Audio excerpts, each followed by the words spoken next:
On May 14, 2019, the world lost a role model, an icon, and a meme goddess when Grumpy Cat died at an early age. But while you're probably familiar with her face, and maybe her target line, there's more to this grump than meets the eye. Despite being known the world over as Grumpy Cat, that famous title wasn't her real name. It was actually Tartar Sauce, which is slightly less descriptive.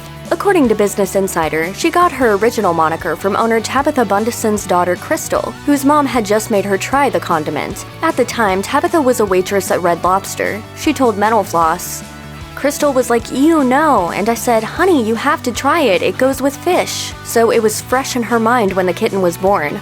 Crystal evidently thought the kitten's orangish-colored fur resembled Red Lobster's orangish-colored tartar sauce. But after fame and fortune, Tartar Sauce's family mostly just called her by her popular name, with Bundeson admitting in 2013, "It's pretty much Grumpy all the time now." Grumpy Cat's frowny face made her famous, but her sour-looking mug didn't mean she was literally grumpy. Cats tend to communicate unhappiness with body language and vocalizations, like growling or biting or randomly swatting you just when you think you're having a bonding moment. Grumpy Cat's frowny face was actually caused by an underbite and a type of feline dwarfism, which was also responsible for her large eyes and small size of less than 5 pounds. Grumpy Cat's not grumpy like she seems at all. Grumpy Cat's demeanor didn't match her outward appearance either. In 2013, Bundeson said her behavior was pretty much in line with every other cat on the planet, telling Mental Floss, "She's super frisky, especially between 3 and 6 a.m. When you're trying to get your deepest sleep, she's wanting to play." Yeah, that sounds about right. Grumpy Cat first appeared in the public's consciousness in September 2012 when Bundeson's brother posted a photo of the cat on Reddit, captioned, "Meet Grumpy Cat." The post went viral, notching 1 million views within 48 hours. And part of the furor had to do with people questioning the truth of the photo. According to People magazine, a lot of viewers thought the image had been photoshopped, so Bundeson ended up posting a follow-up video on YouTube to help counter the rumors. We posted the first 10-second video on YouTube because we wanted to prove that she really looked that grumpy. Even compared to the original photograph, the follow-up videos were extra adorable, which naturally led to the internet losing its collective mind and crowning Grumpy Cat as an overnight star. It wasn't long before Grumpy Cat memes full of pessimistic messages of anti-hope were plastered all over the internet. And so, a star was born. An ill-tempered, disgruntled, petulant star, sure, but a star nonetheless. Before her pet became famous, Bundeson was struggling to make ends meet as a waitress. But all of that changed after Grumpy Cat's Reddit debut. She told The Telegraph in 2014, "I was able to quit my job as a waitress within days of her first appearance on social media, and the phone simply hasn't stopped ringing since." Grumpy Cat's Reddit fame eventually gave rise to Grumpy Cat Limited, a company which still sells Grumpy-themed apparel, calendars, keychains, pillows, and other products, even a line of perfume called Kitten Fur. It's still kind of unreal to me. I mean, we get to travel a lot more than I ever would have been able to.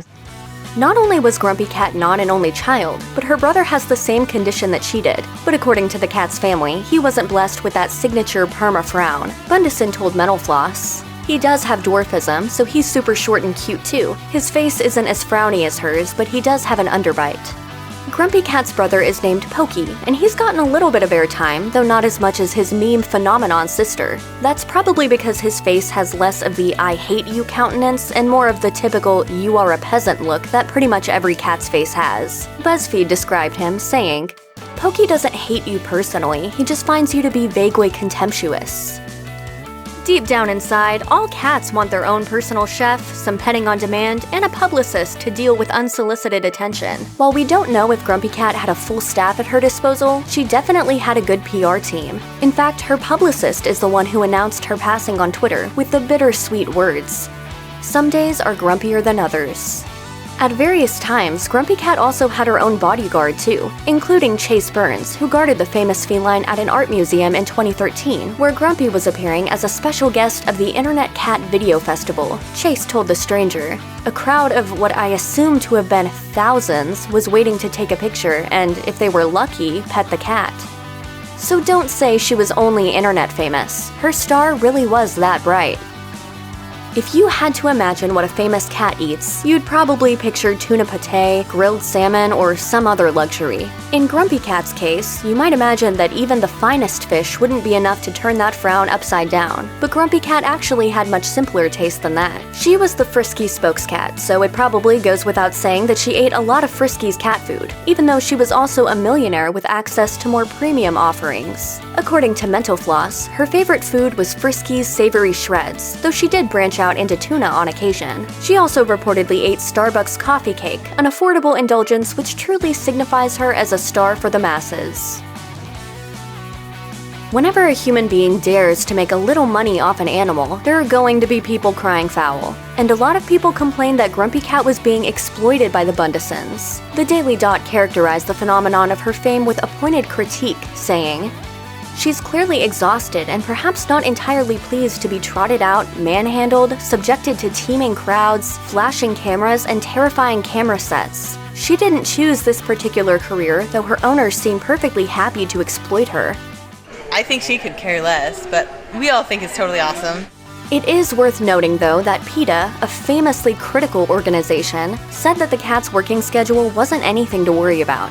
The notorious animal rights group even cleared a 2013 South by Southwest appearance because of the care that had clearly been taken on behalf of Grumpy Cat's welfare. Visitors weren't allowed to touch her, and the public had access to her only in one-hour intervals. The Bundesons have had to devote a lot of energy to reassuring the public about Grumpy Cat's well-being. They even said via their website, 99% of the time she is a normal kitty. She isn't in front of a camera all of the time like many people perceive. We only take photo sets once every week or so, and on the few occasions where we have met with the media or licensed partners, we ensure the sessions are short and that she isn't handled by many people. Being a great pet parent is giving your pet a good, happy life.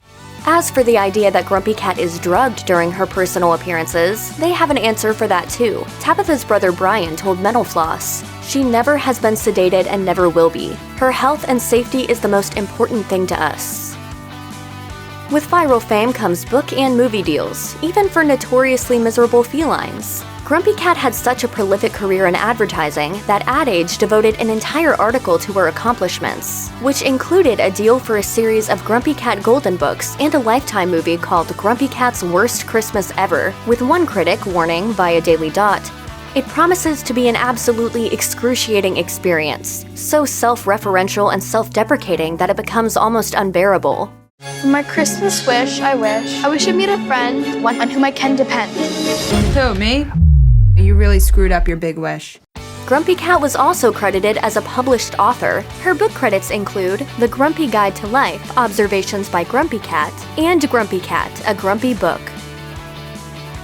Name one human being who has won a Lifetime Achievement Award at the age of 18 months. Bet you can't do it. Grumpy Cat, on the other hand, was so accomplished at that age that in 2013 she got a Frisky's Lifetime Achievement Award for, quote, doing the most to help cats take over the internet.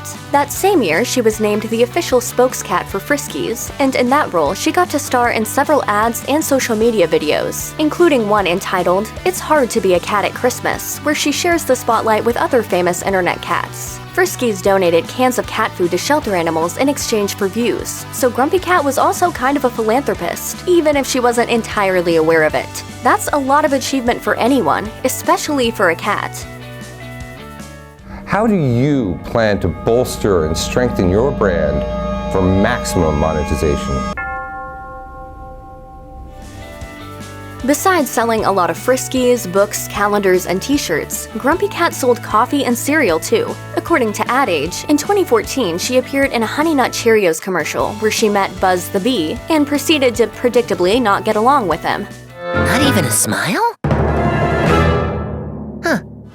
Then, in 2018, owner Tabitha partnered with Grenade Beverage Company, and the Grumpy Cat Grumpachino was born. But Grenade Beverage went on to also sell Grumpy Cat ground coffee and t-shirts, even though their contract didn't give them the right to use the cat's likeness on other products. Bundeson eventually won $710,000 for copyright and trademark infringement, thus proving that with the right representation, even a cat can sue the pants off the people who displease her. No one really knows how much Grumpy Cat was worth because the Bundesons kept it private. According to the tabloid Express, the cat amassed more than $100 million in her first 2 years as a star, dwarfing the earnings of celebs like Gwyneth Paltrow, who earned an estimated $20 million in the year the comparison was made. Bundeson told the Huffington Post that the number was, quote, completely inaccurate, though she declined to clarify with what the actual figure was. While Bundeson at first expressed a hope to set the record straight on the scale of Grumpy Cat's success, it looks like she never followed up on that comment. But while we can only speculate about the exact numbers, it's safe to say that the Grumpy Cat brand was pretty lucrative.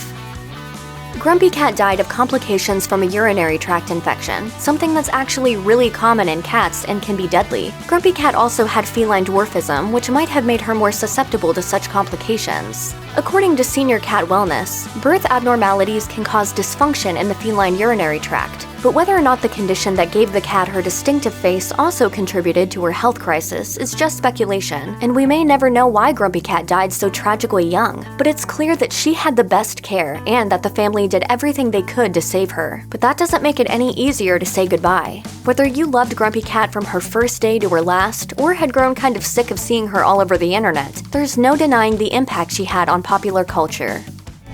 What do people love about Grumpy Cat? Why do you think she's such a huge phenomenon? It's that classic frown. Misery loves company. Her family summed up her life by saying, "Grumpy Cat has helped millions of people smile all around the world, even when times were tough. Her spirit will continue to live on through her fans everywhere." Does Grumpy Cat have a message for her fans? Come see me at Madame Tussauds. I'll be napping. Check out one of our newest videos right here. Plus, even more grunge videos about your favorite stars are coming soon. Subscribe to our YouTube channel and hit the bell so you don't miss a single one.